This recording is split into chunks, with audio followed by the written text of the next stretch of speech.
Hey, folks, welcome. We are back again on today's episode. We're going to review a couple things before we really get into the show. But one of the stories that Jim's going to do is on Sarah Huckabee Sanders. You got a good one there in Arkansas, folks. So we'll do a story on that. And then we have a great interview coming up with Representative Walter Hudson. Representative Hudson is out of the state of Minnesota. He is in his first term, and this all goes back to what we kind of talked about on our last episode, which is the trans refugee bill, which we'll talk to you a little bit more about, and about Lee Finke, who championed this bill, and all about Lee themselves. We'll get into all that.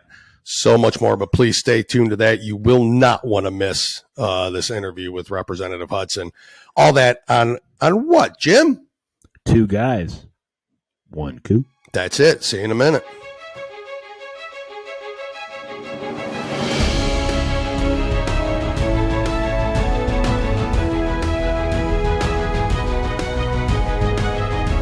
Welcome to the Two Guys, One Coup podcast with Dale and Jim, where the truth matters and progressives' feelings don't.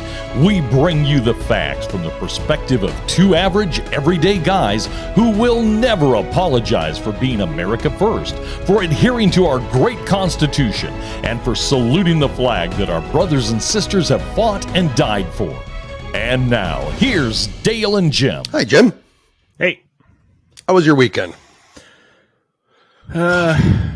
Busy when assignments were given to me yesterday. but a good assignment. Good assignment. Yeah. Folks, there's some things out there that are going on that we hope we're presenting to you that you haven't heard yet.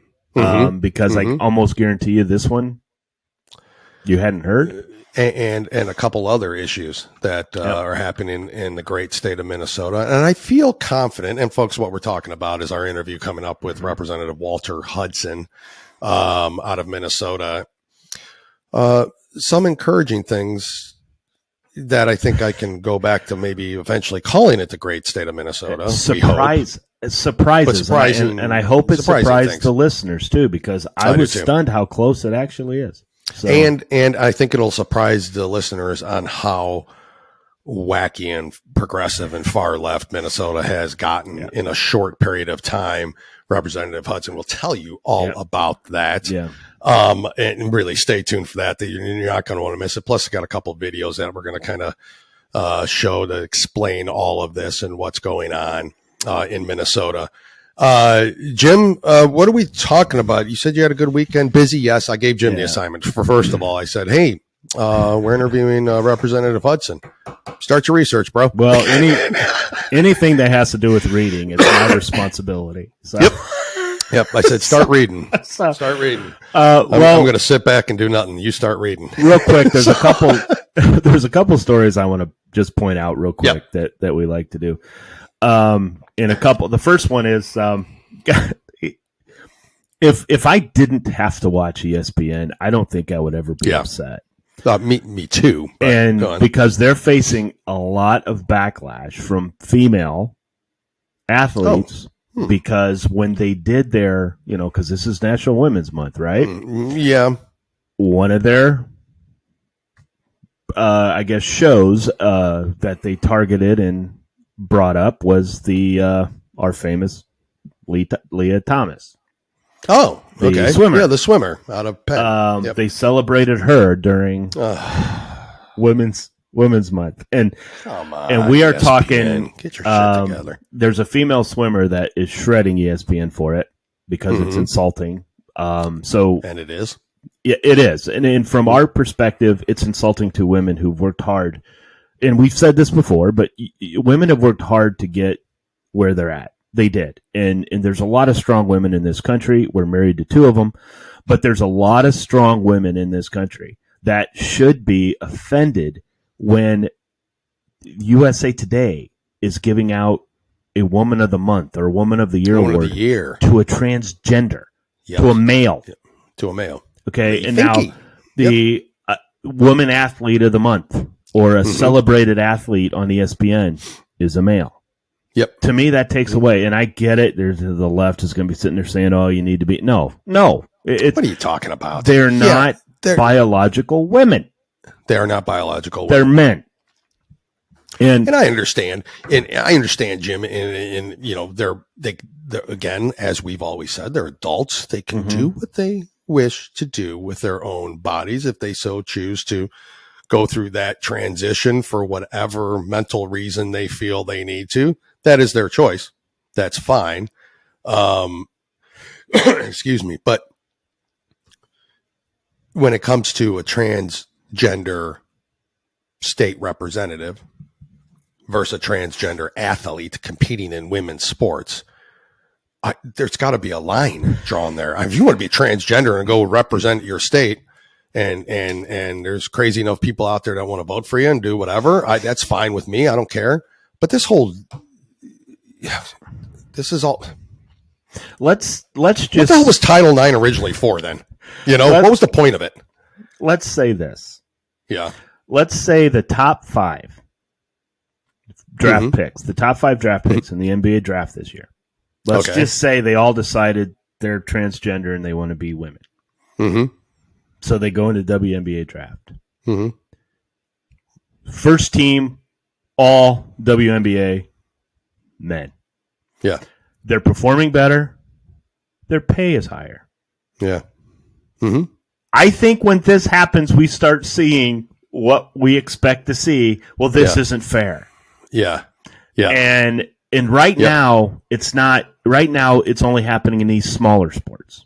Okay, which is upsetting because, like the famous, her name escapes me, but it's the weird one on the U.S. soccer team saying, "Who gives a shit if a man is taking your daughter's spot in volleyball?" Remember when she made Megan Rapinoe? Yeah, that's something? It. Rapinoe. Yeah. That was her name. Sorry, she makes that comment. That. Well, she makes that comment. I'm sorry, it is a big deal. Yeah, because eventually it's going to hit their sports. Mm-hmm. I don't care what anybody says. Eventually, it's going to hit your sport, and once it hits the WNBA, I think you're going to start seeing. Okay, wait a minute. You think that's where it's going to go first? WNBA? No, it's going to start the LPGA or something like that. It'll start somewhere like that. Tennis. Which we've had it. You're going to start seeing in places like that where a man who thinks they're should be better than what they are, who just can't get to that level, but knows they can get to a level. It's going to happen, and it's going to happen. It's going to start getting to the sports where the pay is higher. Exactly, is exactly what's going to happen. And then again, a biological male is playing a woman's sport, making more money than the woman. Exactly. I thought that's a problem. No, not anymore. Not anymore. Correct me if I'm wrong.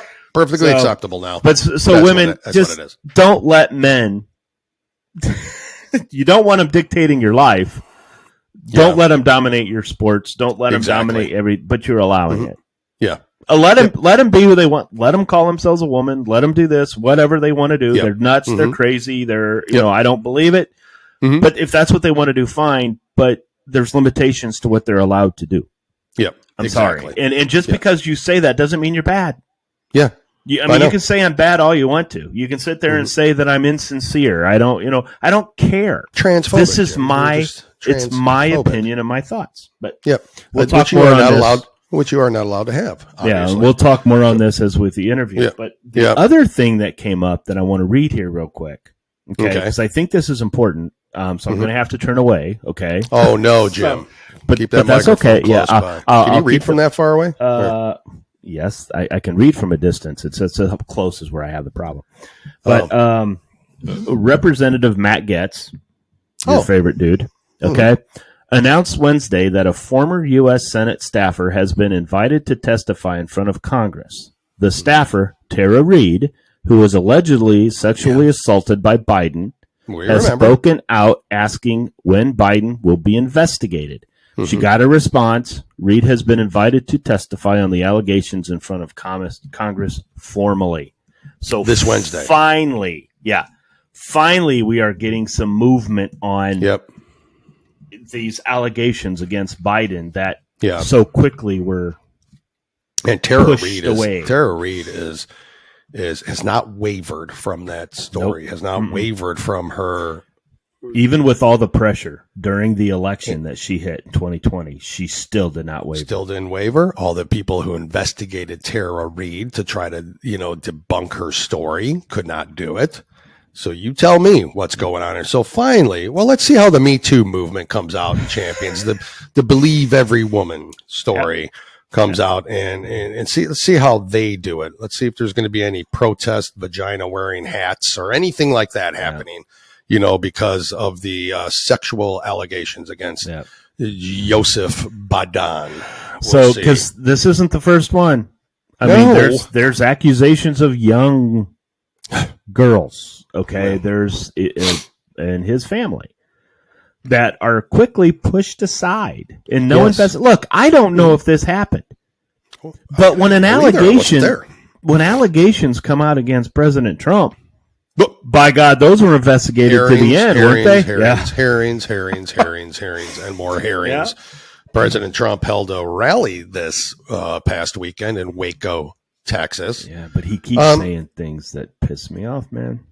Well, okay, so here's my thought process on that. He's bashing DeSantis. Okay, I get that. It's probably his biggest potential challenger, right? And DeSantis isn't even announced yet. So he's trying to stop that from happening. Personally, I'm in Florida. I personally want DeSantis to sit this one out. I want him to run out his term. I do. And then maybe 2028, that's when the guy goes for it, gusto. But go on. Okay. Go on. No. And again, here's my tinfoil hat. Yeah. If he doesn't run in 2024. DeSantis. Yeah. Yeah. And President Trump gets the nomination. No. President Trump's not winning.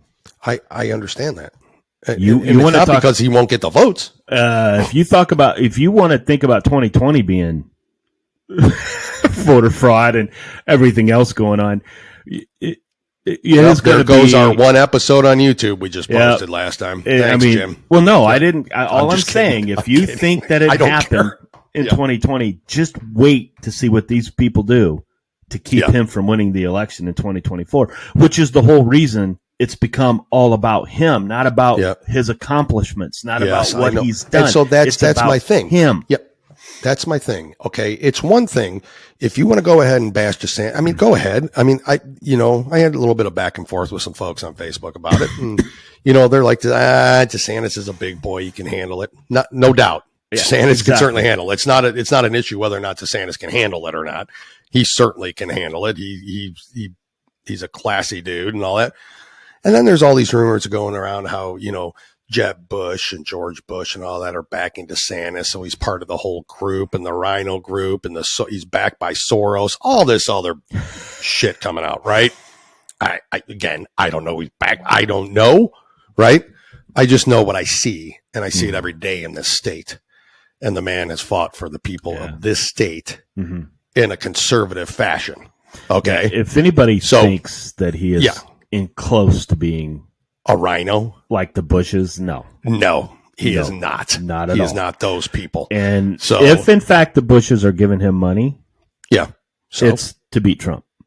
Yeah, that's all it's about. That's all it's about. Yeah, it's all it's about. And so I like Trump. I like DeSantis. Yeah. Trump is great for the country. Whoever wins the nomination, getting my vote. Whoever wins the nomination, I'm voting for. Right. So it doesn't matter. Just don't give the Democrats the ammunition. That's what I'm saying. At this point, Trump is in a unique position, right? He had been president for 4 years. He has a laundry list of accomplishments, regardless of the Democrats' attempts at destroying his presidency. Run on those, dude. Just tell us, remind everybody where we were and where we are now without bringing up DeSanctimonious or any of the other crap that he's got to say. It's fine. Again, DeSantis is not, this kind of stuff rolls off his shoulders. He's had worse said about him. I still like to know what the little beef is between the two. I don't know what the conflict is. I honestly don't know. Honestly, it's because... Is it just the challenger? Yeah. President Trump feels that. I mean, if the guy's such a shitty governor, then why are you living in the state there, President Trump? So, I mean, there's a catch-22 for me here on this. I think the only reason this is brought up because you mentioned it earlier. He's his biggest threat. Yeah, and he hasn't even announced yet. But he's not bashing Nikki Haley. He's not, because DeSantis is his biggest threat, and he feels there's loyalty there. Like Nikki Haley reached out to President Trump and said, "I want to run in 2024." She reached out. He loved that. I know that feeds into his ego. Again, DeSantis hasn't even announced he's going to run. Nothing. Now, granted, he's given speeches and stuff that may look like he's leaning towards running, but he has not announced it. Mm-hmm. So does President Trump feel that DeSantis needs to get his permission to run? That's not how this works. That's not how this works. And it's okay. And I get the whole debate stage thing. And you're gonna talk about what's bad about. You're trying to get the nomination. I get all that. Right. I mean, I do. I get the mudslinging. It just is what it is anymore. There's never going to be any, Reagan-esque type of debates anymore. There's not going to be any of that where Reagan would destroy his Democrat opponent without his Democrat opponent knowing he's being destroyed and the rest of the nation thinking, wow, that was just a great job. It's different now. And I just know Democrats will cross during the primaries. Democrats will cross over and vote for Trump. They're going to do to him because they did it. Did it. That's what they're going to do. Did it in these midterm elections, which is interesting because we kind of go into how the Republican Party needs to handle itself with Representative Hudson during the interview. You'll hear some of that. Yes. And so it's very, very interesting. Okay. But Jim, let's get on with the show. You want to tell us a little bit about Sarah Huckabee Sanders, Governor Sarah Huckabee Sanders. You are up. Thank you. Trying to throw you off. I tried throwing you off a little. Never going to throw you off your game. Jim's on his A game today. That's exactly right. Love it. As you and I talked about this before, we continue to have this love affair of Arkansas Governor Sarah Huckabee Sanders. I know. She's great. She's great. You want to talk about a no nonsense? Yeah, I love it. She's phenomenal. Doesn't care what people say. This is how it's going to be. Well, enjoy her, Mark Kramer. There was a survey done in Fayetteville School District. Yeah. A survey about white privilege. Mm-hmm. Now, for those of you who don't know, Fayetteville, I believe, is where Arkansas University is at. Yeah. I think it's Fayetteville, Arkansas. I agree. If I'm wrong, then okay, sorry. Now, she gave this school system an F for indoctrination. And I am not kidding when I tell you this. The college or the school system or the school system, the Fayetteville School District. Okay. Mm-hmm. So Sanders tweeted that she came down hard on Fayetteville School District over a survey issued to teachers during staff training that told white teachers how to reject their white privilege. Yep. My administration will not tolerate CRT or indoctrination in Arkansas schools. We've reached out to district to ensure teachers aren't forced to sign this pledge. It won't happen again, Sanders tweeted. We will teach our kids how to think, not what to think. Yeah. Excellent. Makes sense. Right? Excellent. That makes sense. Now, according to Fox News, the survey has been yanked from future use as indicated by a letter sent by Fayetteville Public School Superintendent John Colbert. The letter said the survey may have violated the ban Sanders imposed against promoting critical race theory in Arkansas schools. May have. It did. A parent group called Moms for Liberty was very publicly blew the whistle on the schools by posting sections of the survey on its Twitter accounts. Good so job. And as you know, listen to us, we love the Moms for Liberty group. Sure and do. Here's another, in what we would call a victory. Yep. But in one section, teachers were asked whether they reject any privileges that come with white racial identity, and if they advocate for culture competency and social justice effectively and professionally. Teachers were also asked if they were aware how biased they actually were. Yeah. Were they aware how biased they are? I guarantee you, if you and I took a survey, we would be extremely biased when it was all said and done because I feel it doesn't matter what color, what race, where you came from. If you have the proper guidance from your school, from your parents, you're going to be successful. Exactly.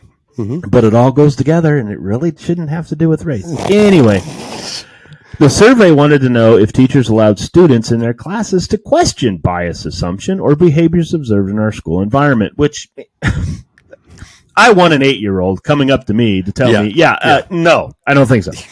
The survey also wanted teachers to explain if they were brave equity warriors. Wait a second. This survey is for teachers? Teachers. Yeah.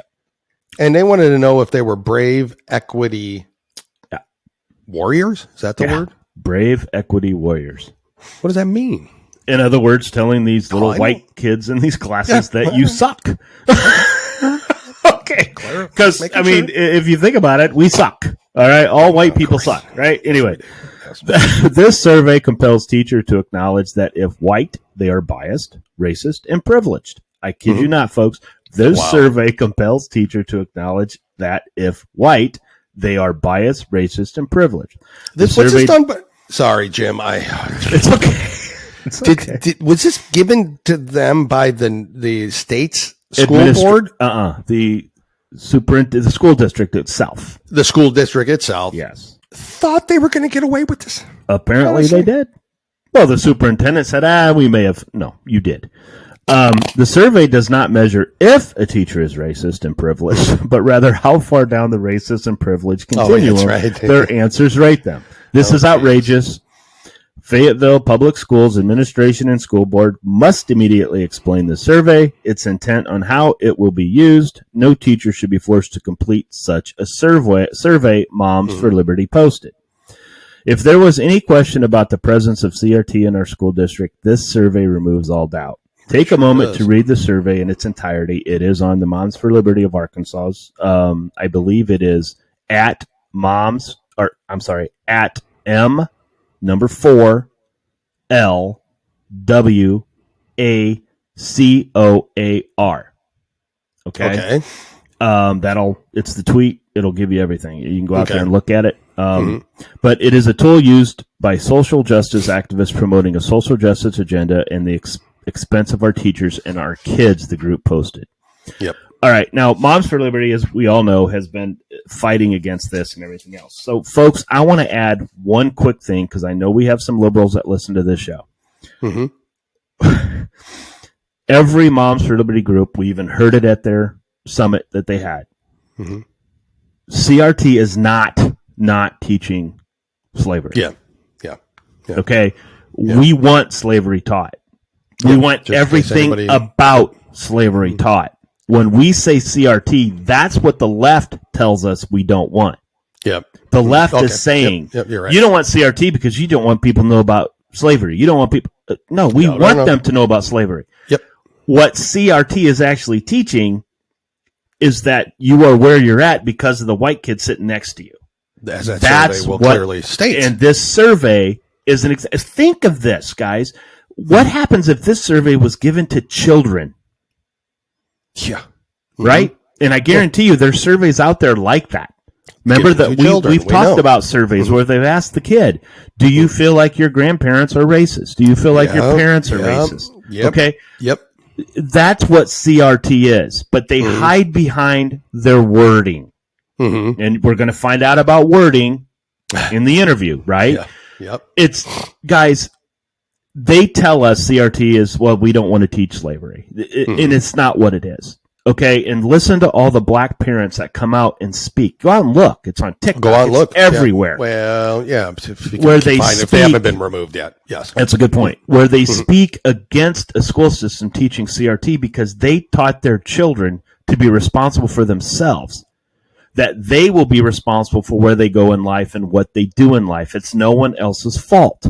But CRT doesn't do that. CRT blames the white people for the reason why specific black people aren't successful. Yep, exactly. That's our problem with CRT. Okay, that is. It's not. I want slavery taught. We've had some bad things in our in this wonderful country that we live in.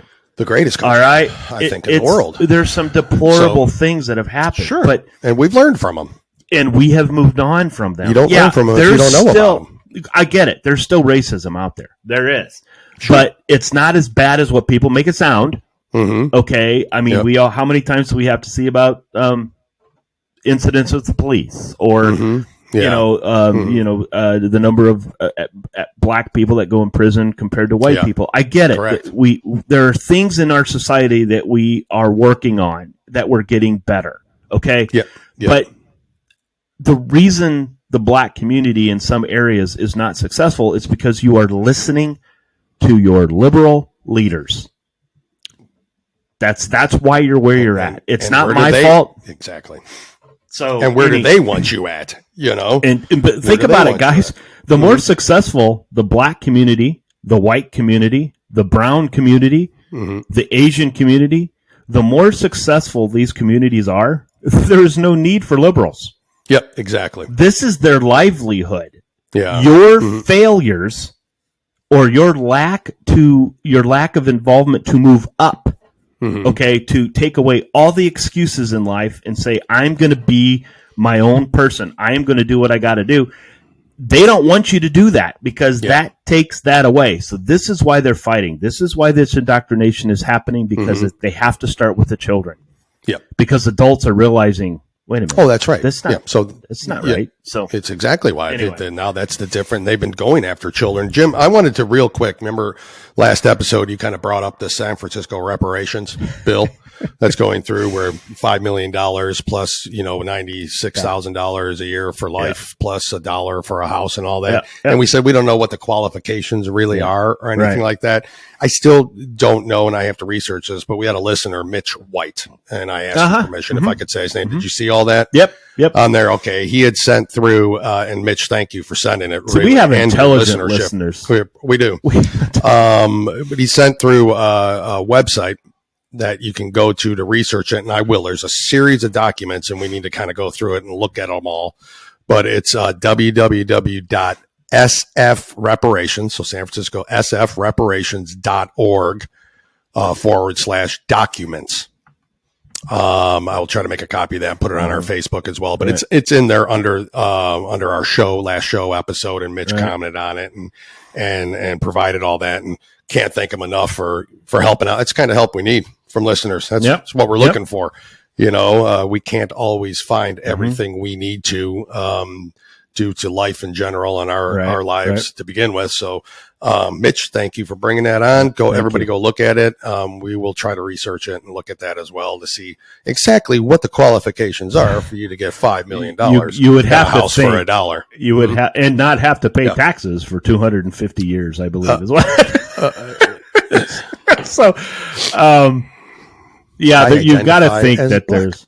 I'm gonna guess that very little, if any, qualify for this. But the point is, there's got to be some sort of DNA trail back down to, you were a descendant of a slave, who was a descendant of a slave, and all these other things I don't know. But the point is to keep you under the liberal control.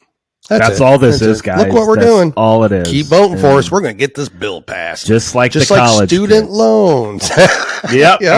Just like the college kids. We're going to pay for your student loans. No, they're not. No, they're not. They can keep making these promises, but you guys are dumb enough. And I'm sorry, I usually say ignorant, but no, we're at this point. You're dumb. You're dumb enough. It's not going to happen. And to use a word they like to use, it's not fair. It's not fair to make people who just chose not to go to college, but to live their life the way they wanted to live it. It's not fair to ask them to pay for you student loans. Or Joe Whitey in San Francisco to pay $600,000 towards reparations. Right? And that's if the population stays that way. Yeah, it won't. Yeah, keep in mind. Who's going to stay there? The more white people move out, that 650 goes up. Goes up. Everyone that moves out climbs up.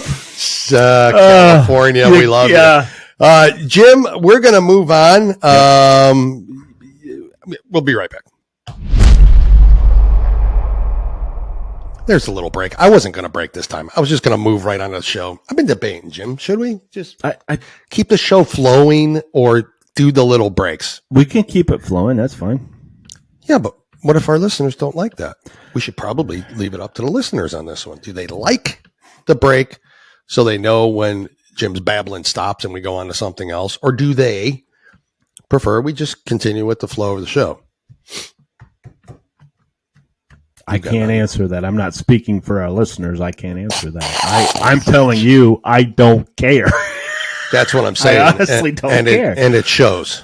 No, it's if you want to pause, I think that sounds great with that little bit in between. If you don't want to pause and keep going, I think the way we used to do it, that sounded fine too.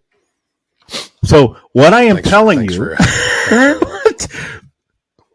let's not. What are you telling me? Let's just move on. No more breaks. I think we should break. I made a See, I fall for it every time. Folks, listen, in a short minute here or two or a few minutes, you're going to hear from Minnesota State Representative Walter Hudson. I cannot stress enough how great this guy is. We hope you enjoy hearing him as much as we enjoyed interviewing him. I mean, I was all giddy. You know, Jim was smitten, and I was all giddy. He's great. He really is great. But the reason for that, and we'll tell you all that, was last week we reported that the USA Today and said it earlier today that voted for. I now know the name is Lee Finke. Yep. I got to be honest with you, Leah Fink sounds way better. But anyways, Lee Finke, and appropriately, I when I say the name, I can just picture Mr. Lee Finke, and what we need to stress that like. Mr. Lee Finke, USA voted as Woman of the Year. We reviewed that again. Jim congratulated him, and that's exactly. It's just what the women. It's just what the women of the world wanted. Well, that's what they fought for. Anyways, so that led to what I discovered was this bill going through the House of Representatives in Minnesota, the State House of Representatives, HF 146, which Mr. Lee Finke was co-author on this bill. Not surprisingly. Shocking, but it's to basically make Minnesota a transgender refugee state. We'll get into all that later. Yep. But I want to play you a video of Mr. Lee Finke. Will I get in trouble? I don't know. Do I care? I don't. Mr. Lee Finke, speaking to the House of Representatives, where Mr. Lee Finke is a representative himself, about some of the language, some of the going-ons, and how just poorly Mr. Lee Finke and his co-trannies have been treated and talked about. Whatever. Listen to this video. We'll be right back. This is generations of work. This is generations of work from a community that has always existed, is not made up, is not created by social media, is not an invention of a modern era that simply demanded to be created and now seeks torturous, crazy. I'll be honest with you. I'm very thrown off. I want to thank Leader DeMuth for her comments at the end. I was not expecting to be feeling the way that I'm feeling at the end, but I think we now understand. We understand the distinction between what is being said on one side and what is being said on the other. Because you see us, when you see us, you see mutilated bodies. That's what you said. If it's gender-affirming care, it's gender-affirming care, but otherwise it's mutilation. And it is the most dehumanizing thing to hear in this body, and it is not how I wanted to end this, and I am very upset about it. But it's the clarity we need. The clarity we need is that we don't exist as our full authentic self. We exist as marred, scarred, mutilated, creatures who are subhuman. Point of order, Madam Speaker. Please. Representative Davis, state your point of order. Questioning motives. Representative Finke, you can speak to the bill without reference to individual personalities. Representative Finke. I will, and I do believe that Representative Finke was discussing the words in the debate and not the personalities, but we will be on guard. Representative Finke. I will let that go. I found that to be a very shocking note for us to end this debate on. But the truth of our side is simply belied by this. It is what Representative Becker-Finn said earlier. It is what every parent who goes to their school council and says, I didn't support gender-affirming care, and then I had a trans child. When you see the difference, you know the truth. When you see a child before and after, you realize what it means to provide safety and love and yes, right? All I hear is no, no, no. We are saying yes to who you are. And this happens time and time again. This is what happens. Representative Hudson, you said I was obfuscating and getting further and further and further away. You want to know what the result of gender-affirming care is? It's just me. It's Leash. It's the people who are here. It's trans people. So when you say, what are we doing to people? Well, you're making people like me. We're just here. You can see us. Is it so hard for you to see that you have to ban gender-affirming care? You have to attack us. You have to call us against nature, outside of the furthest understandings of reality. Nothing could be more personal. You cannot get a more innate, personal example of what gender-affirming care means than to simply talk to a trans person. And when you say to them what you have said to them tonight, we have heard you. And that's why we need to pass this bill. I'm not going to thank us for the debate tonight. I'm going to thank my members for staying up until 5:15 to make sure this happens, to protect our community, because we see why we need this protection now more than ever.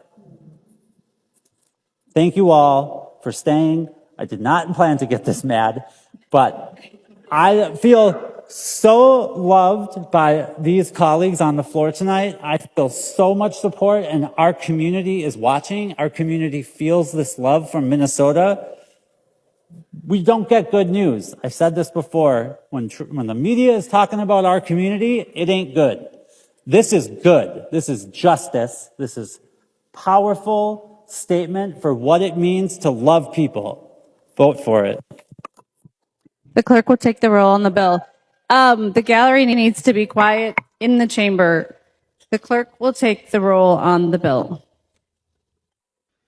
Thought we weren't going to pause anymore. For the video, you dummy. What am I going to talk to it all?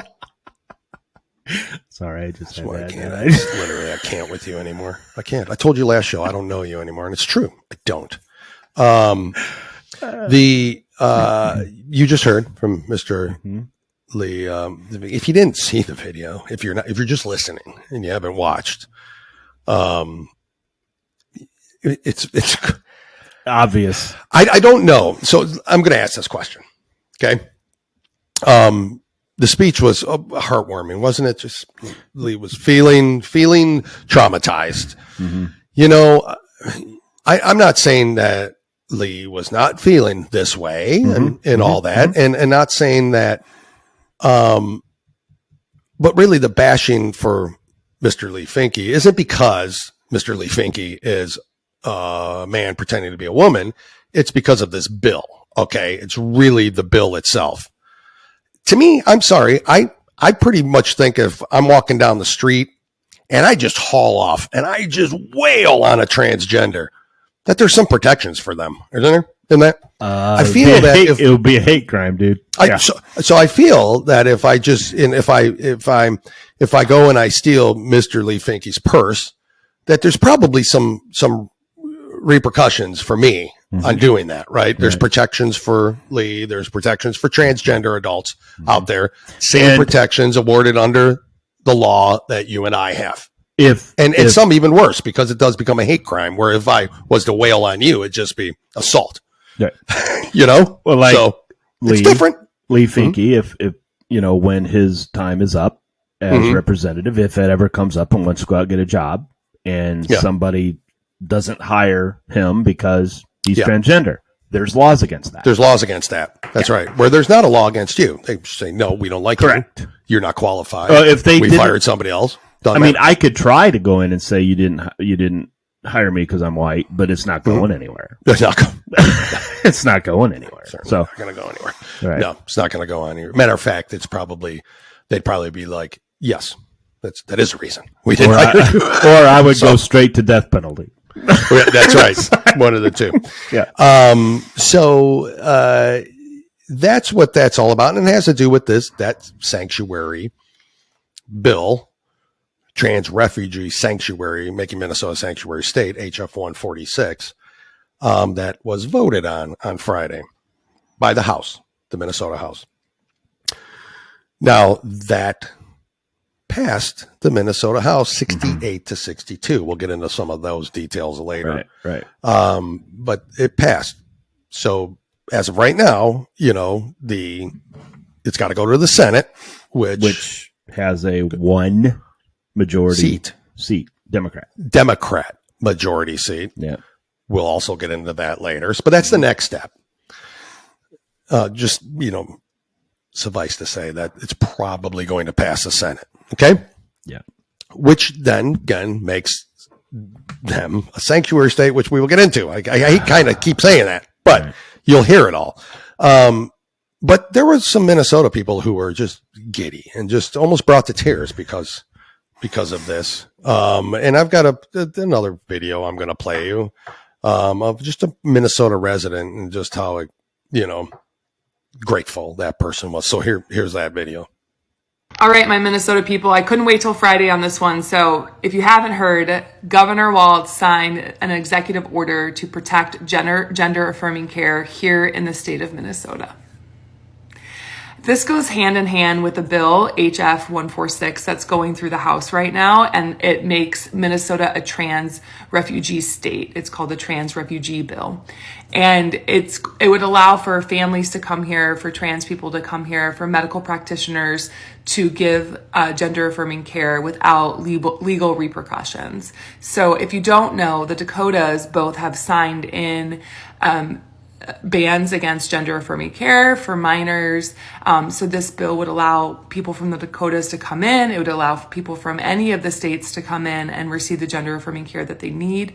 Right now, there's about 80 bills across the country that are trying to ban gender affirming care. So it's really fantastic that Minnesota is on the other side of that, and Governor Walz signed an executive order to make sure that we are protecting gender affirming care here in the state of Minnesota. So I just wanted everyone to know, because it's some good news. This week has been rough. So here we go. Yeah. Anyways, so that's some good news. I hope everyone's proud to be from Minnesota today. So I hope you're proud, Minnesota. Don't you love to see that? Hope you're proud. Don't you love to see the happiness people have towards mutilating children?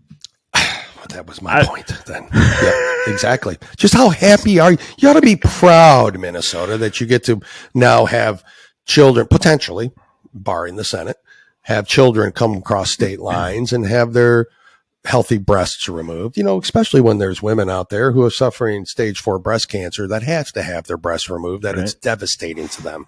But you 14, 15-year-old who is very qualified to make those decisions for themselves can now go do that in Minnesota, across the state lines, whatever, or within the state, obviously, and have them removed. And boys can have their wieners cut off for no big deal, and provided it's just such a proud day in Minnesota. She almost brought to tears. It was just proud. I hope you're proud, Minnesota. Yeah, I hope you're proud. As everything else with the liberals, right? Yeah. Mm-hmm. We are complaining about this bill on how it affects minors. Yes, because we That- reviewed it. That's There's protections for transgender adults because they're adults. yeah. And there's even higher ones. We went through it. Hate crimes as opposed to assault.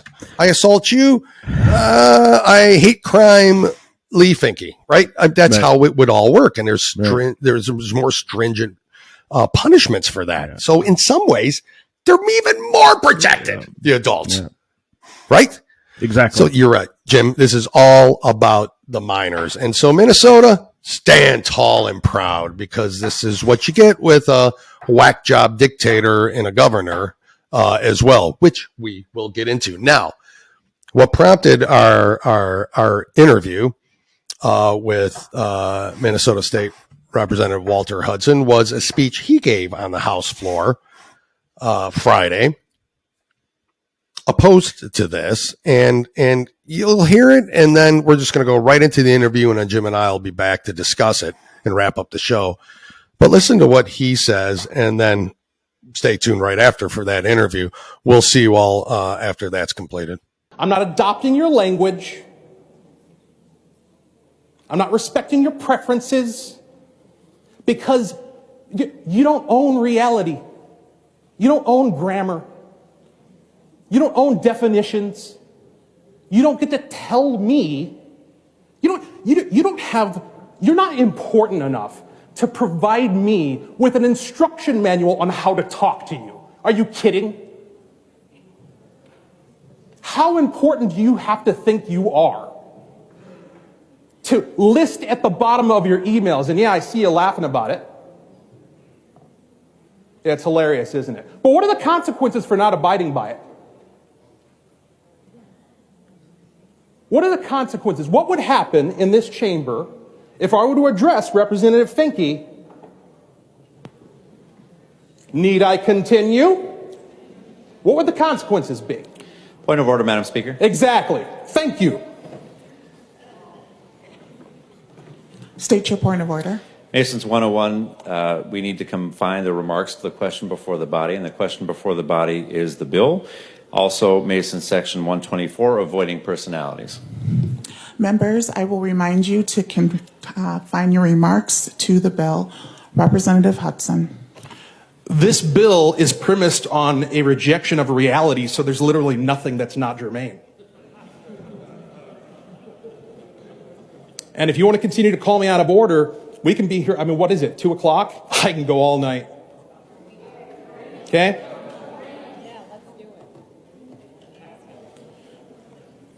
Let's talk about love. Let's talk about children. Why is it that when we say we'll do anything for them, that doesn't include running around in the street? It doesn't include rooting around under the sink for something to drink. It's because we love them. Well, folks, we got a treat for you today. We are honored to have with us on the show Representative Walter Hudson. Representative Hudson is in the Minnesota House of Representatives, this is his first term. He was elected in November of 2022, decisively beating his opponent by 25 points, I think, at that point. He represents the 30A, which is, and tell me if I'm incorrect, but the Northwestern Twin Cities metropolitan area. Is that correct? Correct. Okay. It's little background on you. You were born in Detroit, Michigan. You have a bachelor's degree in information technology. You served on the Albertville, Minnesota City Council for 7 years, right? From 2014 to 2021. You were first elected, as I said, in 2022 after redistricting, I think, happened in the area, if that is correct. The reason, and let's just get right in this reason, and thank you for coming on, Representative Hudson. We do appreciate it. Kind of going a little background for the listeners. I just played them a video of what I saw on TikTok of you speaking Friday. I believe it happened Friday on the 24th on the House floor, discussing the HF 146 bill. Now, we kind of describe that, but that is the what I call making Minnesota a trans refugee state bill, basically. And what got my attention was your speech on that floor, which we didn't have the entire speech, kind of cut it out about halfway through. So I really, really would like to find the rest of it. But you brought up some really good points. And let's describe, as best as I know, and I'll let you describe it further, the bill itself. Basically, in a nutshell, it makes Minnesota a trans refugee state. What I think the bill is saying is probably similar to one that's happening in California, is that if perhaps I'm a minor, I live in a surrounding area or any state that doesn't allow for minors to have transgender surgeries or puberty blockers or any of the treatments that are going on, I can now come over the state line to Minnesota without any legal issues that can be handled. I can come over, I can get the surgery, nothing can be done about it. Nobody can be, there's no charges that can be filed against adults or myself or anything like that. I can come over, I can start the treatments, I can, whatever I have to do in order to make that transition.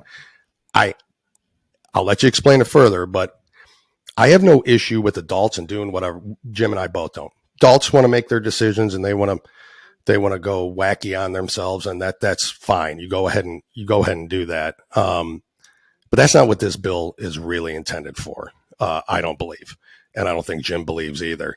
And it was championed by Leah Finke, who is a transgender representative in Minnesota. It bothers us. It bothers us to the point where I think it's great that you can sit there and tell us that this is going to be the protection for transgenders, and as if they don't have protections under our laws to begin with, right? This is strictly for, in my eyes, in order to get minors to come over and make those changes. Representative Hudson, please correct me if I'm wrong. Fill me in on what I'm missing. Please, you got the floor. So before, I don't even know if I want to speculate as to the intentions of Representative Lee Finke, and it's Lee, by the way. I'm sorry. But when you're looking at it on paper, it's not immediately clear how you should pronounce it. So thank you. That's understandable. It was funny because I was listening to your guys' most recent episode, and you got the E in the wrong name. So you were calling, you were saying Leah. I was Fink. Leah Fink. And it's the other way around. It's really Finky. So like, how could you tell, honestly?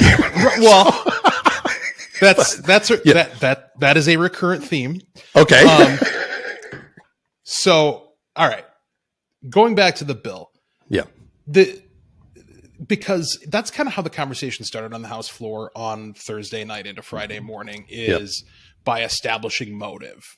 When Representative Finke presented the bill, it was a long list of things that it's not doing because there was correct interpretation of where we were going to go with our arguments of this enables kidnapping, this enables the poisoning and mutilation of children. And so the stated intention right off the bat was no, it doesn't do any of those things. At the end of the day, it doesn't really matter what your intentions are. It matters what the actual effect of your statutory language is going to have on real people's lives. And so when you, and the other thing is a lot of people, I don't know about a lot, a few people who have platforms have been playing really coy with the statutory language, acting as if they don't understand how to, and maybe they legitimately don't understand how to read bills and how to read law. But if you don't, then maybe you shouldn't try, right? Yeah. You probably shouldn't be weighing into matters of legislation if you don't know how to read a bill and understand how it interacts with existing statutes. Agreed. And this is a bill that certainly interacts with existing statute. In fact, it interacts with statute beyond the borders of Minnesota. And that is indeed the entire point. The concept of and this intention you can infer when you talk about something being a refugee bill. Clearly, your intention is to provide what you regard to be sanctuary to people from other states. Correct. And so it's obviously designed to intervene in the statutes of other states in the union.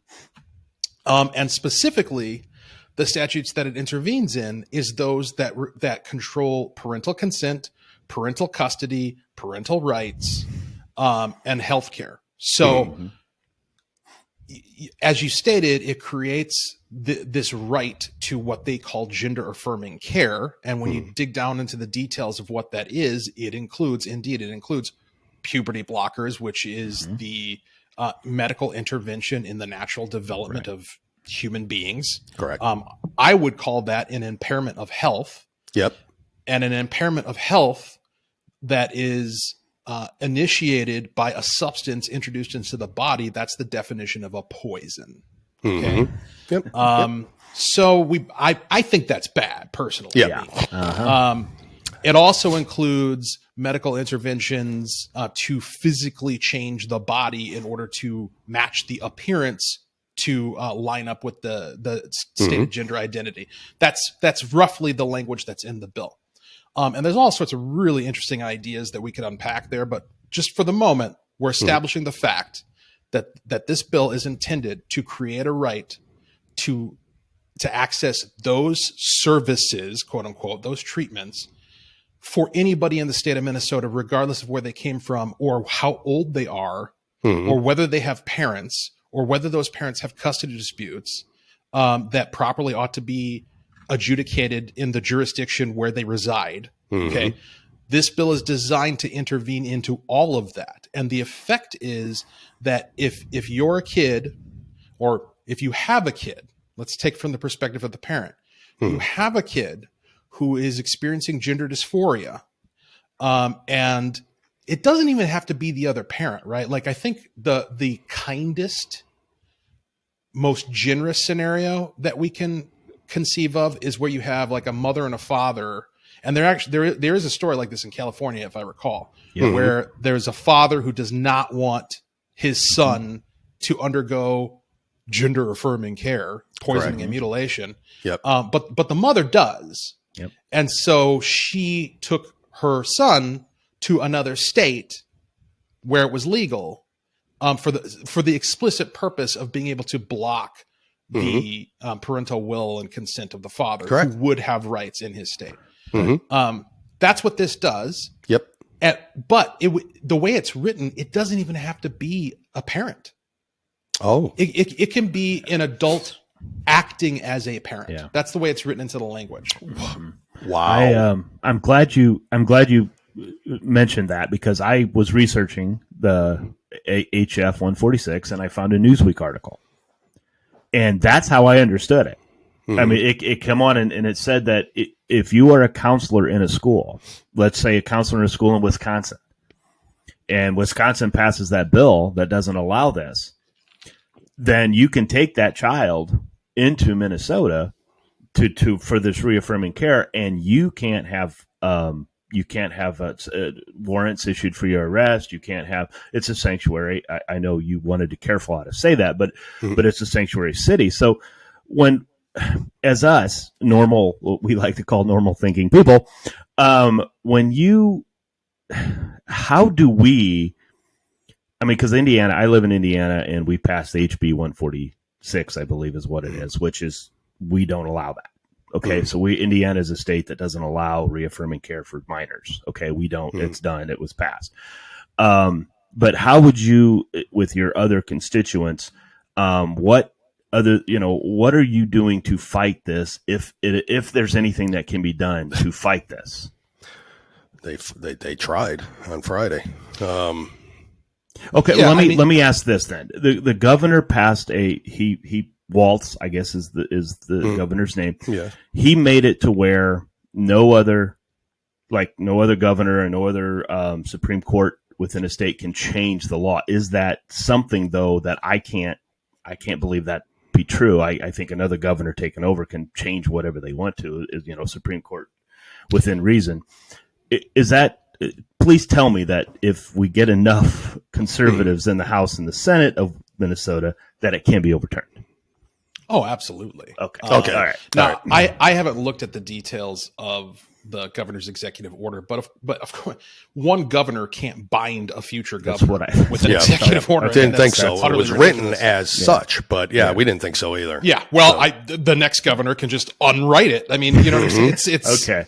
It's that's how we understood it. But yeah, but the trouble, I would not rely on the courts for anything. Especially in this state, but just generally, because we've seen time and time again, the courts, generally speaking, I'm not saying every judge is like this, but the courts suffer from the same institutional bias as our universities and our public schools, which is to say they've all been brought up on this critical theory nonsense. They believe that Lady Justice needs to take off her blindfold and look at everybody's skin color and look at their gender and look at their life story and figure out, what happened to you that led you to do this. How are you a victim of the system, and take all of that into consideration. And so we can't trust the courts to just look at the objective language in statute and the language in the Constitution and make the right decision. So I would say that it's very important to get legislators and to get an executive and folks in the executive branch who are committed to not just overturning this stuff, because that's not going to be enough. Okay. You need to have fundamental restructuring of how government works and what government can do in order to ensure that this kind of stuff never happens again.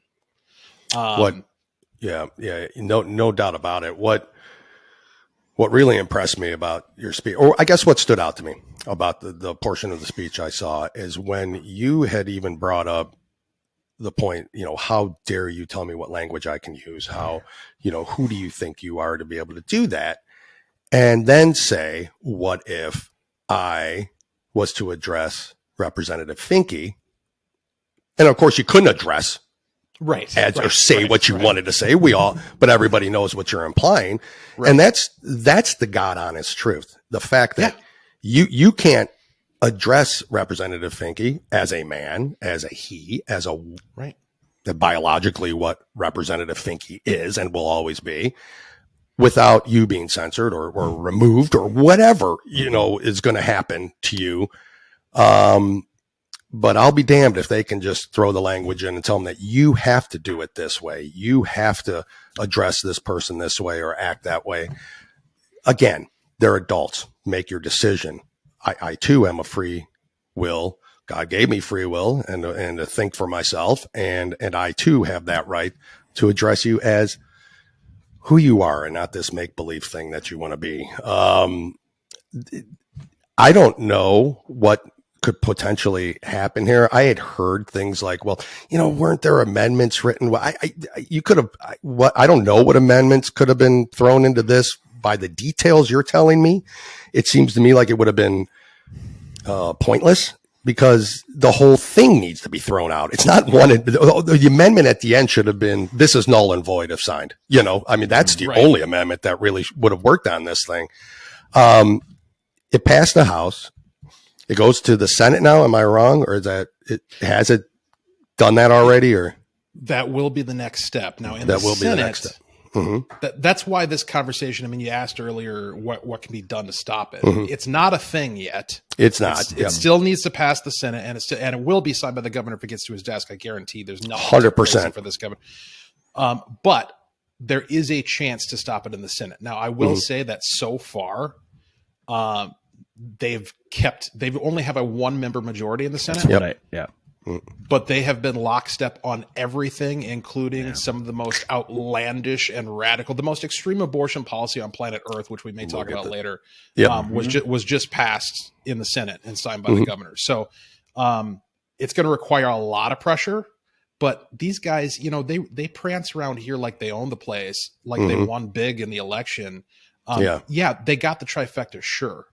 But they didn't win huge. They were within 0.5% in 2 statewide races. They were within 0.5% in 2 statewide races. And they have got tons of swing races in both chambers of the legislature. So this isn't like an ironclad. They act like this is California. It's not. It's not. You talk to people on the street about the details of what they're doing in this legislation, and they can't believe it. Yeah. I think a lot of them consciously, willfully choose not to believe it because they're like, there's no way that's happening. There's no way that's happening. You're right. You're right. They want to blindfolded. It's just, it can't be happening. It's not happening. You're absolutely right about it. It's so that, go on, Jim. Sorry. Well, to be honest, living in Indiana, we hear a lot about how liberal Minnesota is. We always hear about it, and not worldwide, but nationwide. And I was stunned and actually happy to find out that the Senate was only controlled one more, and then the House, 68, 62?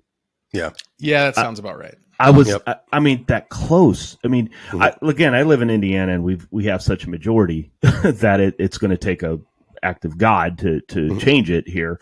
But I'm encouraged because, Dale and I, when we talk about this show, we always talk about, man, these liberal states that we call them. How are we going to be able to get in there? How are conservatives going to be able to sit there and say, we are not the enemy? I mean, we are not the enemy. We are not, again, if you want to call yourself a woman and you're a man, do it. You don't have to make me do it. Yeah. And I'm not a bad person because I feel a man's a man's, a woman's a woman. That's just how it is. So, and I love to see this in Minnesota. So there was an article about the abortion law, but it stated that the reason why the Democrats pushed it through is they were in fear in the next general election that they could lose one of these houses. So that is possible, correct, Walter? Or I'm sorry, 100%. Representative Hudson? Yeah.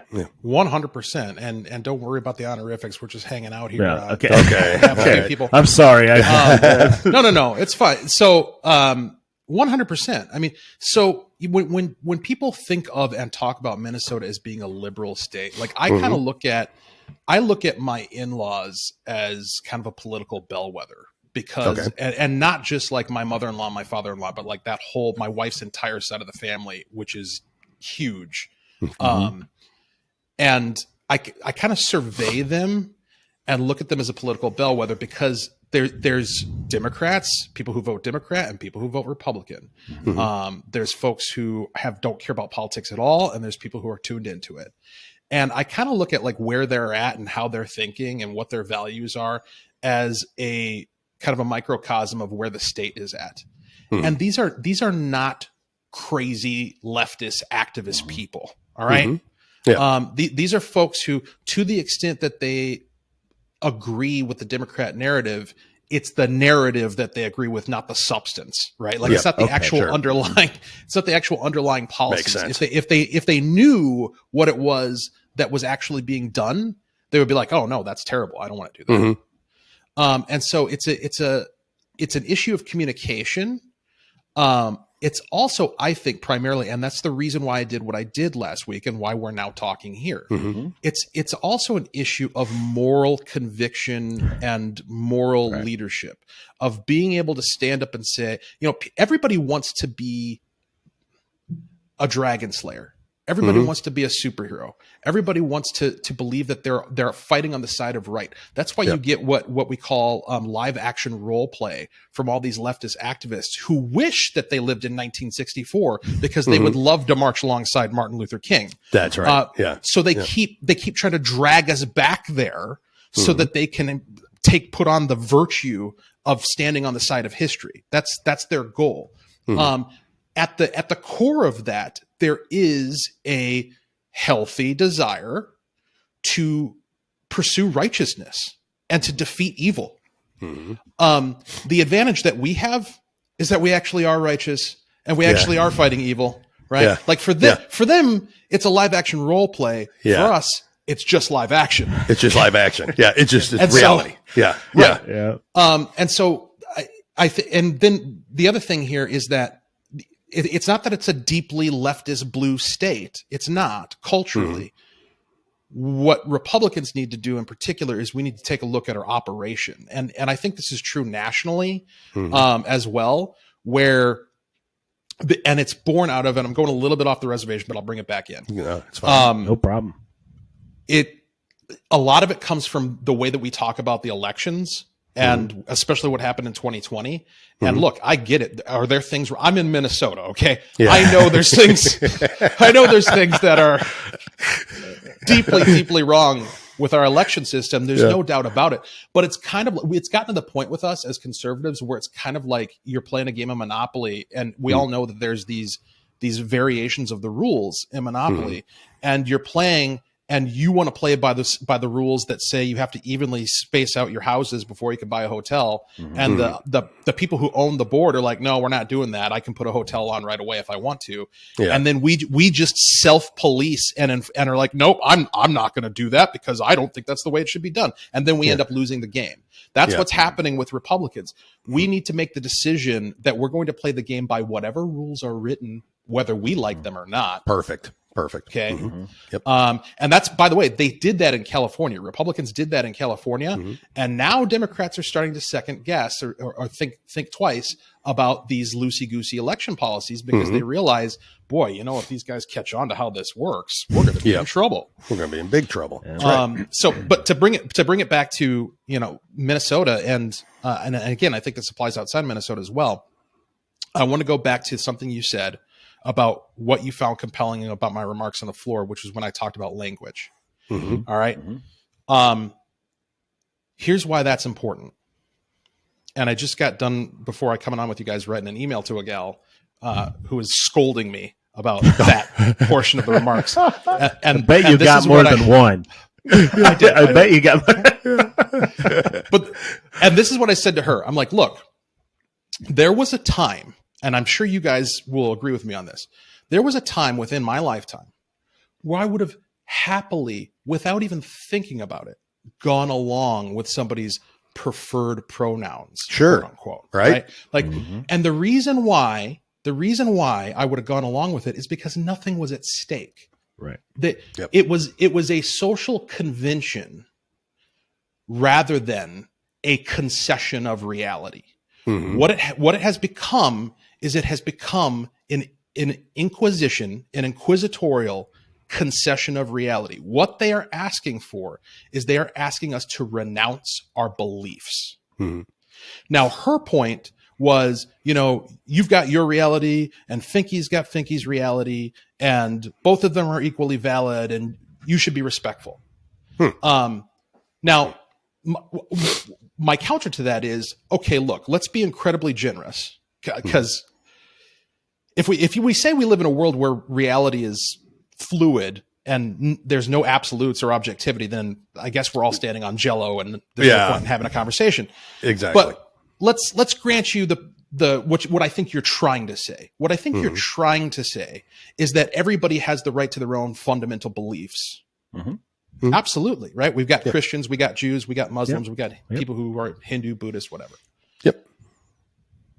How is it that we're able to coexist peacefully amongst each other in spite of having fundamentally divergent and irreconcilable beliefs? Because as a Christian, I believe that non-Christians are going to hell. That's what I believe as a Christian. All right. Yet I have neighbors and friends who are not Christians, who are either atheist, Jew, Muslim, whatever. And we all coexist peacefully. How is that possible? It's possible because we have adopted this classically liberal idea that you cannot impose your beliefs on somebody else. You cannot require somebody to renounce what they believe as a prerequisite to dealing with you. You're not that important, right? Like you don't get to stand above somebody else and say, you need to denounce your God or renounce your God in order to hang out with me, in order to do business with me, in order to have your kid go to my school.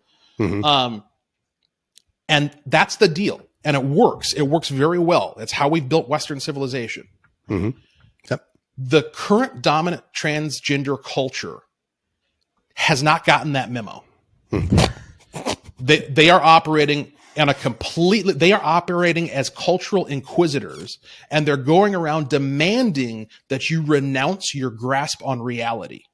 And every time you respect their pronoun, every time you give them that courtesy, quote unquote, you are renouncing your God. You are saying, my perception of reality doesn't matter as much as yours. That's what you are bending the knee every time you do that. And I won't. I refuse. No, we don't either. The best response to that I have ever heard in my life. I'll call you Walter. Absolutely the best response I've ever heard. So thank you for sharing that. That is 100% true. You are giving in every time you play that game with them. Every time you agree with them, you are playing into exactly what they want. You are now, complying with it all, and every time you do it, you're right. You're ripping out a little bit more of your moral value and what you believe in. It is the forcefulness that they take that is really, isn't it amazing here? Isn't it amazing? The party of tolerance is pretty intolerant. It's just amazing to me. Because we talk about this all the time. Because I have liberals in my family, and sometimes we have some peaceful discussions. Sometimes we don't.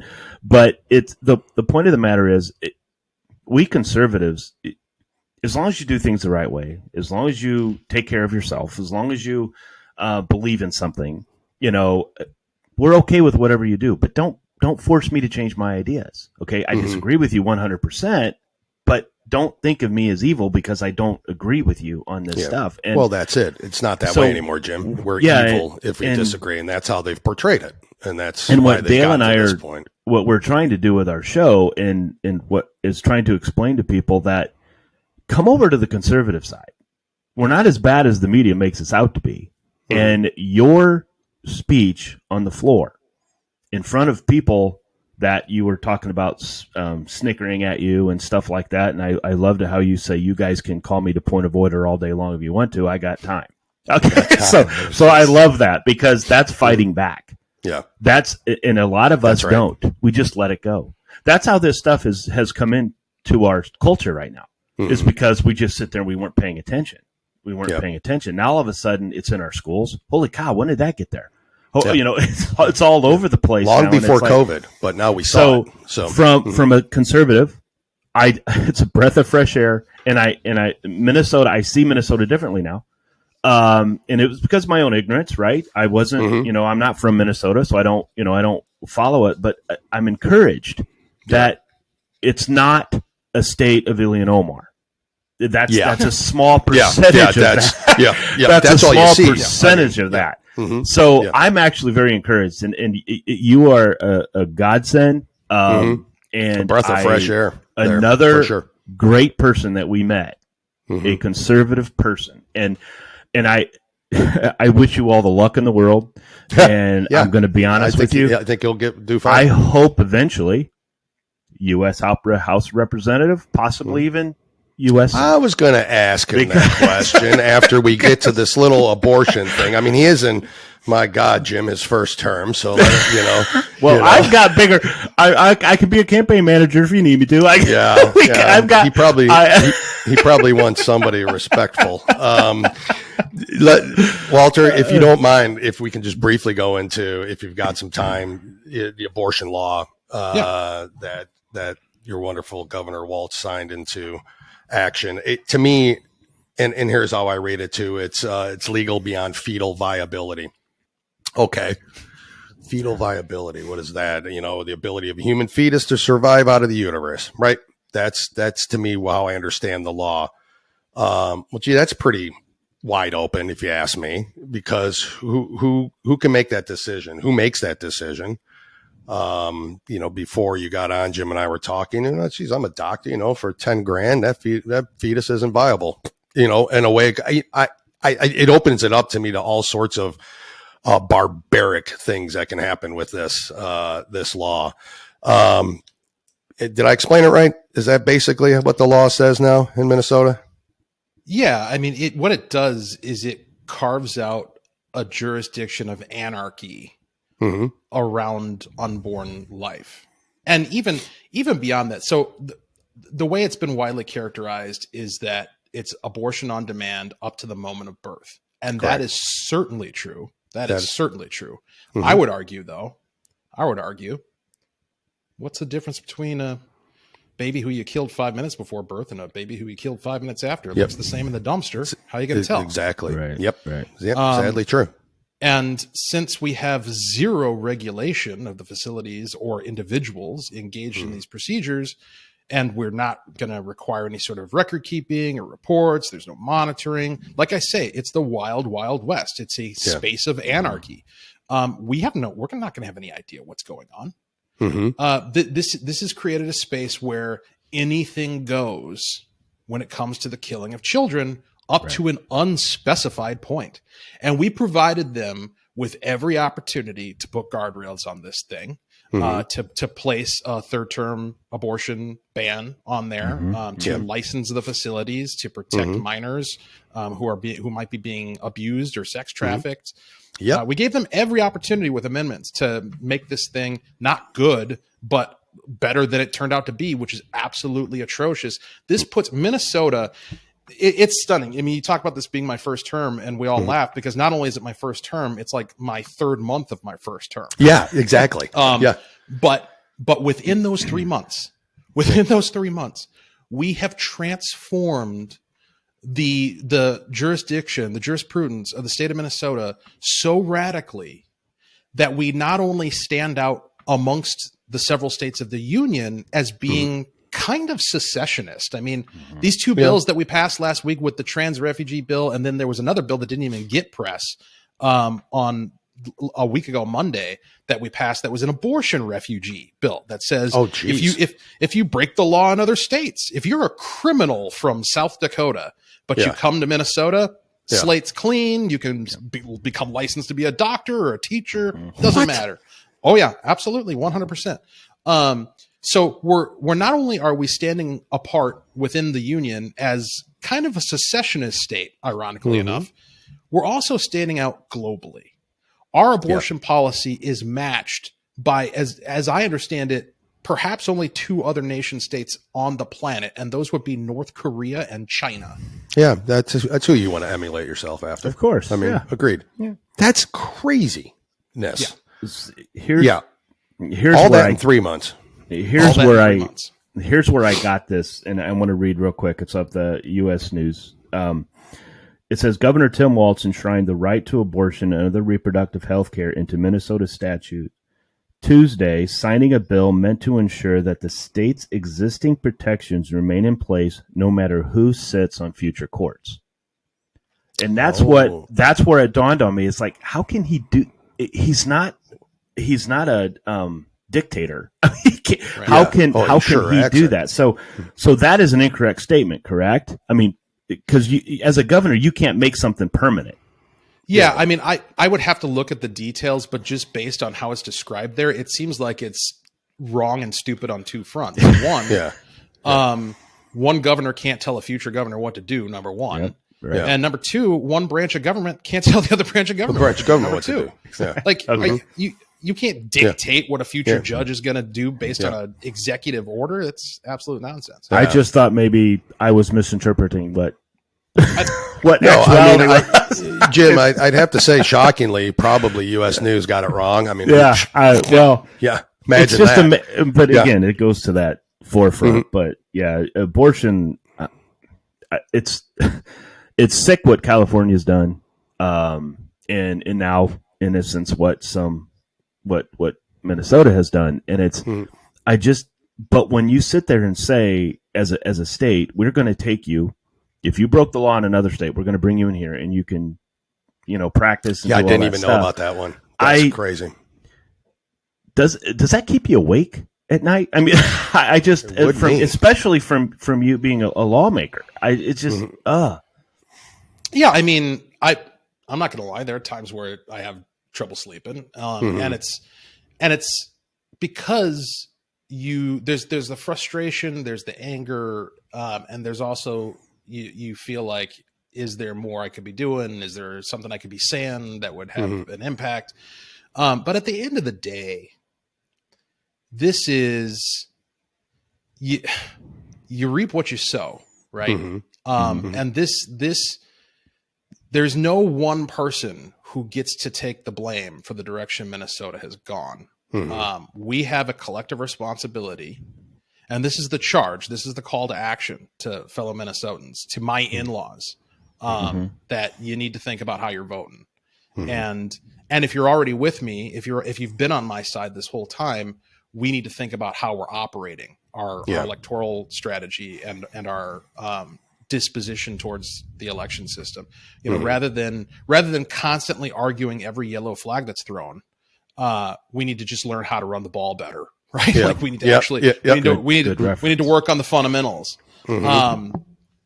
And you know, it's also cultural. I think it starts frankly in the church. You know, there's a lot of pastors giving a lot of Christianity 101 dissertations on how to be saved every Sunday. And I just don't think that's what the world needs right now. Those of us who, like, we're convinced, like, if we're sitting there, you got us, right? Like, you got us, right? You know, you already got like, you sold us on God, right? You know, right. So, What we need is we need to understand how a Christian is to live in the world in which we actually do. Right? How does a Christian vote? How does a Christian work? How does a Christian serve within their family and their community? And not trite platitudes about, you know, going to a soup kitchen for a couple hours on the weekend. But, you know, how do you engage with this issue? There should be Sunday sermons on transgenderism. There should be Sunday sermons on abortion. There should be Sunday sermons on what a biblically sound economic policy is, or foreign policy. Like, all of these issues. Correct. If your religion doesn't have something to say about that, then I don't understand what makes it a religion. Because to me, there's no space between any of these things. It's you talk about something and by the way, that's another reason why the left wins, because for them, they don't compartmentalize at all. Their identity is total. It is comprehensive. When they tell you that, you know, I'm a transgendered Black Muslim from wherever, whatever your background is, they're not just telling you like demographic facts. They're not giving you a resume. They're telling you where they're coming from, what their belief system is, and how they intend to act and behave in every situation. That's what they're telling you. And I just don't know that most Christians, when we say we're Christian, we don't say it with that same level of gravitas of here's who you're dealing with right now. I'm a Christian, and that means something. I think that's where it needs to start. Yeah, I agree. Very, very, very well said. Well, Representative Walter Hudson, I could spend all day with you. I love honestly, I love listening to you and your thoughts and your process. Do you have aspirations for going further? I mean, why not? Wouldn't you? You should. No. Should. So like I said, currently, I think currently it would be absurd for me to say yes. I agree. Because I mean, 3 months in, right? Right. It's my first term, 3 months. And there's clearly a lot of work to do where I'm at. You know, there was this lady who is one of our volunteers in our local Republican Party, and she was appointed to a position of event coordinator, and we actually had to elect her to that position. And she had to get up at a convention and talk about, you know, why she should be the person who has this role. And she told a story about how she was praying about which state to move to because Minnesota's gotten so bad and she wants to leave. And that the answer came back to her in the form of bloom where you're planted. You should bloom where you're planted. In other words, don't go seeking somewhere else. Right. This is you're where you're supposed to be. Do my work where you are. And that's kind of how I feel about this job, is that I'm here right now. There's plenty to do. There's plenty to talk about and work on. So I'm going to try to bloom where I'm planted, and then you know, if some seeds germinate down the road, we'll see what happens. That's a great answer. Representative Jim, Hudson, anything else before we? I hope if we can reach out later on and see how things are going. Maybe we're going to be following you because we enjoy it. We enjoy you. We enjoy what's going on with you and your life. Very impressed with you. We know Minnesota, the nation can get it back. You can get it back. It's not that far off. We know that right now. It looks terrible. But you're close. And I think the more and more they shoot themselves in the foot, I think the easier it will be eventually. But you're right about the messaging and getting out there and making sure that people know exactly what their vote did or didn't do. That's the important part. Thank you so much for coming on. Really, it's been an honor and a pleasure. We really enjoyed the time with you. We hope you come back on sometime soon. Yeah. Well, I'd be more than happy to, and I'd be remiss if I didn't point people to HudsonForMN.com. Thank you. The website where you can go find out about the campaign, and if you like what I'm saying and you like what I'm doing, helping me helps other people. So and you still donate that to your cause. And I was on that yesterday, and I'm sorry I didn't bring that up. But yeah, please go there, help him out. He needs the help. The state needs the help. The nation needs the help. And it doesn't necessarily need to be from Minnesota. Nope. No. Sure don't. Send from outside, because we change inside. That's how we take back our country, and that's and not violently. No, we take it back the way it was meant to be done. So, correct. I know a very commend you. I know a very wealthy man in Indiana that might be able to donate. So that'll there you go. Let's do it. Walter, thank you so much, sir. Really do appreciate it. We look forward to the next time we talk to you, and good luck. Yep. Thank you. Thanks. Bye-bye. Well, folks, you heard it. And now you know why we wanted Mr. Walter Hudson, state representative from Minnesota, on the show. Phenomenal. And thank you so much for coming on. I mean, honestly, it was a pleasure and our honor. And I could listen to him for hours. Yeah. I could listen to him for hours. Yeah. He knows what he's talking about. Good dude right there. Yeah. And dude is the important word. dude. One of the things that we wanted to point out is what really shocked me, well, other than the fact that there's people who don't care about mutilating children, but the thing, one majority in the Senate and a 68 to 62 majority in the House. That's not a lot. That's not the liberalness that we once thought. Right. Now, the unfortunate thing are those liberals who have the majority they're they're Representative Hudson said, they're pushing it to a limit that is going beyond. He referenced North Korea and China. So when we talked about the abortion bill and all that. So keep in mind, we've talked about the nations, and we mentioned it in the interview. There's a lot of nations that aren't doing this anymore. Exactly. Because of the harm it is to the kids. And I don't know where the United States think that we're better and that we're going to be able to protect our children more. But there's some mental confusion with children. And some of these children, and we've seen stories all over, right? Yeah. Just because you feel a little bit not normal, you don't feel like you're fitting in. Automatically, people want to tie this into, well, maybe you're having dysphoria, maybe you're having sexual dysphoria, or maybe you're this, or maybe that, or maybe you're just a teenager who's going through right now. Puberty, who realizes that I just don't fit in. Yeah. Well, there's help for that. Yeah, there is. Now, I hope proper help, but a school guidance counselor is not the proper help. Or a no offense, counselor. No offense. No offense to school guidance counselors, but you are not trained, not qualified to teach a kid about sexual disorder. Absolutely not qualified.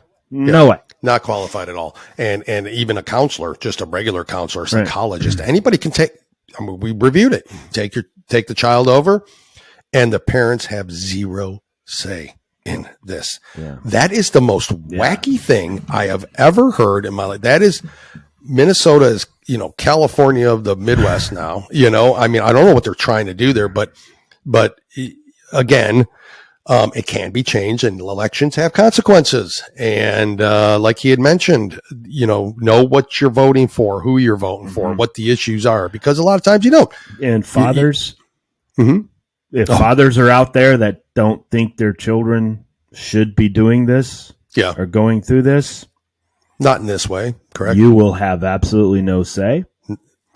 And if you are a father that backs it, and then a mother doesn't think this should happen, you'll have no say. No say. If you're both parents who don't think it should happen, you have no say.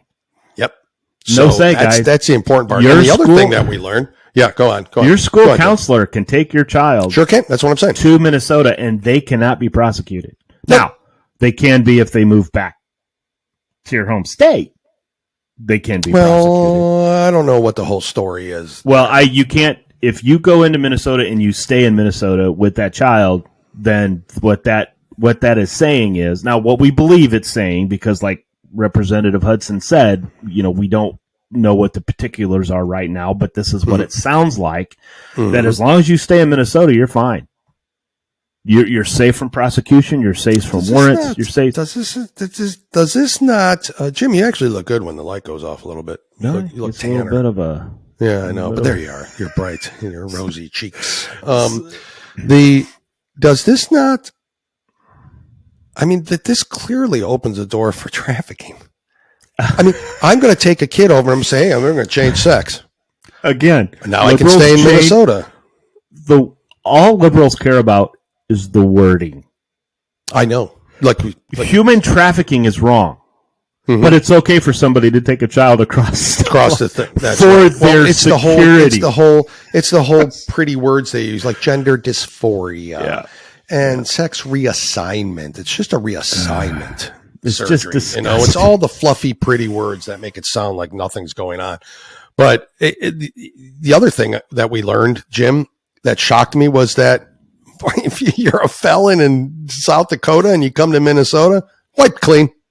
There you are, no longer a felon. No, I don't know what the restrictions are on that. If you're a pedophile, I'm sure. No. That's only if, I think he was referring to like if you were a doctor that was prosecuted. Oh, that's what I mean. Okay, got not a felony in South Dakota, but you came to Minnesota. So it is like that. Yes, okay, I just want to clarify that it's not just anybody, is it? No, because if you commit murder in North Dakota, you can't. But you get out. I mean, so you, is that felony removed, or is it only strictly for doctors? Lawyers? It's only strict. For who? It's for anybody who has anything to do with this. So if you have a felony like in South Dakota because you brought a child over to Minnesota and you're facing a felony charge, Minnesota doesn't recognize that. That's how I interpreted that. It's still nuts. Yeah, no. No matter how you slice it, it's insane. Okay, and first of all, I don't think that's allowed. I would have to think that the U.S. Marshals would have to get involved. If you are a criminal in one state and you go to another state, if I'm not mistaken, I mean, isn't that you could go in and get that person? It happens all the time. Or Ted Bundy would never have had to go back to Seattle to face charges, guys. That happened way before any of these crazy. Good point. Now, good point. I don't know. It wouldn't surprise me if it went even further than that, because that's how far left they're going. And the further left they go, the further right I go. I'm not. There's no centric crap anymore. They're going so bad shit crazy over to the left. You got to, just like he said, you got to play by their rules. You got to counteract that. He had mentioned it, and I thought this was great, that 10 years ago, whatever, if you wanted me to call you a she, I'd have called you a she. I don't care. No, but that's not what's happening when now. we were kids, in all honesty, most children would be considered liberal. Because what does it matter, right? What does it matter? That's what I'm saying. Because we don't think about things like this. When we're kids, we don't think about what the harm of another child is going to be. We don't think about that. Now, I can tell you this. There's a lot of bullying that's involved, and bullying is still going on. And to this day, schools have no clue how to deal with bullies. No. None whatsoever. So because, like we talked about the new form of bullying right now. If you are a kid in school who does not believe that this transitioning should go on, and you're not calling a she a he like they want to be called, you in fact are bullying. Yeah, that's it. No, yeah, but the school and the administration is bullying this kid for his beliefs. Correct. So it's all the schools don't know what bullying is. So all these bullying laws that are being put out there, they have no idea, guys. No. They have no idea, and all I know is if you have a child in a public school system, just cross your fingers and hope to hell that this child is going to be fine, because I don't trust it right now. I don't. It's scary to see what schools are doing, and it's not every teacher, it's not every administrator, but you get one or two teachers that are so progressive, that want to fight, that want to do something. The other ones are afraid to say something. Yeah. And that's the problem. So, like Representative Hudson said, we got to stop doing that. Yep. We got to stop doing it. Is right. He spoke on the floor. Yep. With people snickering at him. Yep. With, and he didn't care. He fought. He knew he was going to get hate mail. He knew it because that's what this group does. Yep. But he's fighting, and we have to help. We have to help fight, and guys. He's damn good at it. So when we say support him, support Moms for Liberty, support Moms for America, support the law enforcement officers, support fire, support all of these people that are trying to help us. Yep. But instead, major corporations are not doing that. They're giving money to BLM. They're giving money to the LGBTQ community, which is not speaking for the LGBT community, because as we talked about, this transgender, they want to say we're homophobic. To us, this has nothing to do with gay or not gay. This is taking a child and making them all minor issues. Yeah, and taking these drugs. If a child is gay, a child is gay. Okay, I'm not sitting here saying that if you are a 12-year-old boy who thinks you are attracted to other 12-year-old boys, I am not saying this. That happens. That's out there. That's normal. Okay, what is not normal is that same child saying, "I want to be a girl." That's not normal. That has to be. I mean, some could say that homosexuality is not normal either. Some could say that. I get it. But the point when we talk about transgender, when I talk about transgender, it's about the children changing their sex. That's what I do. That's what I'm talking about. And now to the point where I still don't think I should be forced to call he, she's, and she's. And that'll never happen. That's just not going to happen. It's not going to happen. So, anyways, if he wants to call himself Lee Finke, I will call him Lee Finke. Personally, I would have changed it to Leah Fink. But, who the hell am I? I will call him Lee Finke. Him. Representative Lee Finke. And in that video, and I meant to say it, I don't know if Mr. Lee Finke just rolled out of bed or came back from the biker bar, but holy mackerel. Jeez. Good. But just like Rachel Levin, at least try. At least try. I mean, if I go out and slap a heavy metal wig on my head, that doesn't make me Don Dockett. All right. Just try.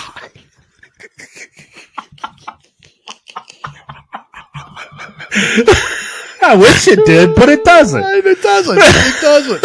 Jim, that's as long as we can go today. Our show is already super long, which is cool because we had the interview and everything like that. And we think it's an enjoyable show, so I think people. Yeah, he's great, and we can't wait to have him back on as well. We say that hopefully schedules will allow for a lot of interviews that we got coming up here, folks. So stick with us. Hope you all enjoyed that. Before we go, happy birthday to my son. Yes, happy birthday, Mike. Dad. Oops. Doesn't matter. To my wife, get home soon. Happy birthday, daughter, Miguel. Safe travels today. And Miguel, my son from Nicaragua, Miguel. Folks, currently we are back on YouTube. I would still follow us on Rumble. Yeah, I would literally just watch us on Rumble because we're not going to be on YouTube long. I know it. I don't know how it happened, but somehow we slipped through the cracks. This show talking about transgenderism probably will be. Yeah, that'll also do it again. Listen on Spotify and Apple and Google Podcasts and iHeart and all of them, and we appreciate it. We did get. I think we did. Somebody sent us an email. My brother-in-law Billy. sent us an email, which I will review. We did read it, but so thank you. And yes, you and Larry, you're besties now or whatever. So enjoy your love affair with each other. Anyways, Jim, thank you again. Thank you everybody for watching and listening. Anything else, Jim, before we go? No, let's just hope Larry and Billy don't start a podcast. God. I have a feeling it would be a half hour just bashing us. That would I love it. I'd love it. Good competitive podcast. They should. We should have them on as guests. We should have them on as guests. Yeah. Eventually we will. We will. Yeah, we'll have them both on. But we have more important guests coming up for future. Yeah, well, everybody's more important. Even the shows we don't have guests. We kid because we love. That's Jim, right. I am out of here. Adios. Thank you again, everybody, and we'll see you on Thursday. Bye. You've been listening to the Two Guys, One Coup podcast with Dale and Jim. Remember, you can watch on YouTube and Rumble and listen on Spotify, Apple Podcasts, Stitcher, or anywhere you listen to podcasts. And if you like what you hear, go ahead and give us a 5-star review. We really appreciate it, and it helps others find us when searching for podcasts. Don't forget to follow us on Facebook and TikTok. Just search for Two Guys, One Coup. That's the number 2, guys, and the number 1, Coup, C-O-U-P. Thanks again for listening to the Two Guys, One Coup podcast, and God bless the United States of America.